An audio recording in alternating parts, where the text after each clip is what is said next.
Thank you so much, Mona. Thank you to the Nation Institute, to the Fertel Foundation, and of course to the incredible, inspiring leadership and courage of the late Ron Ridenhour. It's an honor to be here today. This award really celebrates the courageous Palestinian men and women and their Israeli allies who joined together in the village of Budrus. I want to also accept this prize on behalf of my team. We're a group of Israeli, Palestinian, North American, and South American journalists, human rights advocates, and filmmakers, and we're part of a nonprofit organization called Just Vision. And Just Vision was founded to tell the stories you don't hear on the nightly news of Israelis and Palestinians engaged in nonviolence and conflict resolution work. This is slightly different from the other prizes that are being received today. This isn't an instant where people are operating in secrecy. People here are operating in the light of day. It's just that they're not being reported. It's just that nobody's paying attention to them. I'm an Israeli citizen, and after the collapse of the Oslo process, one thing became incredibly clear to me, and I think we see it in Egypt and in Tunisia today, and that is that without civil society support and involvement at the grassroots level, no diplomatic agreement will hold. The top will not hold without support from the bottom. And yet, we keep ignoring the bottom. So between 2001 and 2003, I went out and interviewed 475 Palestinians and Israelis engaged in nonviolence and conflict resolution work to ask them what were they doing, what mistakes and lessons learned did they have to offer, and what did they need. And overwhelmingly, their response was that they felt invisible to their own communities, they felt marginalized, they felt the world didn't know about them, and they needed help. And that's how Just Vision, the nonprofit organization, was born. We're based in Jerusalem, here in Washington, and in New York. And Budrus was, in fact, our second film. We first produced a film called Encounterpoint that we released in 2006. And as we toured around the world, we kept getting the same refrain that Mona just mentioned, particularly in American and Israeli audiences. The question was, where is a Palestinian Gandhi? And the follow-up statement was that if Palestinians adopted nonviolence, there would be peace. And at the same time, in Palestinian society, people would say, we tried nonviolence, and it failed. And they were referring to a very long history of nonviolent efforts, but particularly during the First Intifada. In fact, we have someone here who's the spouse of Mary King, who documents this long history. And so we felt that there was a tremendous gap, and that gap needed to be addressed. And we also felt that the issue was much more complex than these simple distillations of the issue. And that's how the film Budrus was born. Budrus is a village in the West Bank, near Modi'in, for those of you who know the region. And in 2003, they were facing destruction by the route of the Israeli separation barrier that was going to be built through the community, through its village, through the cemetery, next to the school. And a community organizer named Ayed Morar decided to unite his village, starting with the men, to oppose the construction of the route of the barrier in his village through nonviolent means. And at first, they didn't succeed. And then his 15-year-old daughter came about and said, "Where are all the women?"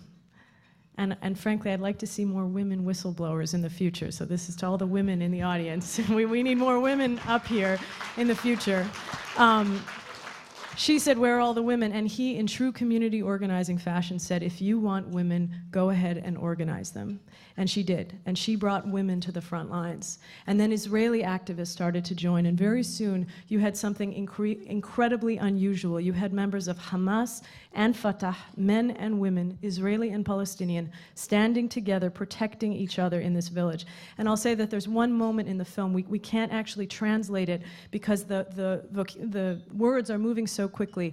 But at one point, there's an Israeli activist in the village who the Israeli army is about to arrest for being there illegally and is asking for paperwork. And one of the Palestinian older women from the village says, "We don't need papers here. We don't need papers. That's my daughter," referring to the Israeli activist.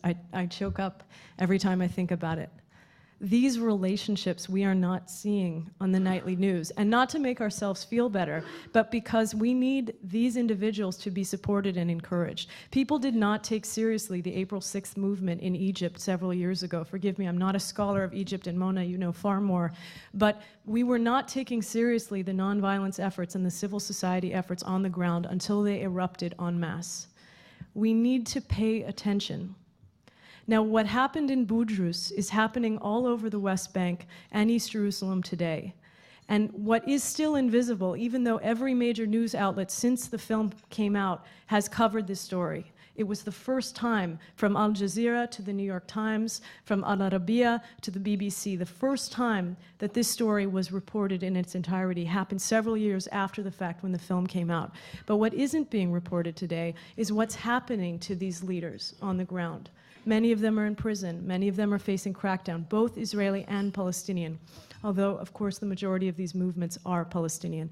As an Israeli, I can say that I want to see more ayeds and more iltizams in the world. I am by no means existentially threatened by their existence. In fact, I'm heartened, and I see the power of groups coming together. In fact, when I went to Dubai, for the International Film Festival there, where we opened the film. And as an aside, the red carpet gala the first night was Avatar. And the red carpet gala the second night was Budrus. And thank you.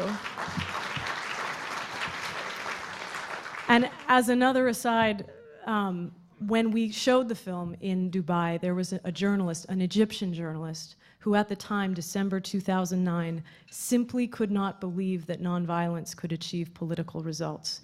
And he accused us of making up the story, and of Ayed Morar, the main protagonist, he accused of being a collaborator and fabricated a story about Ayed.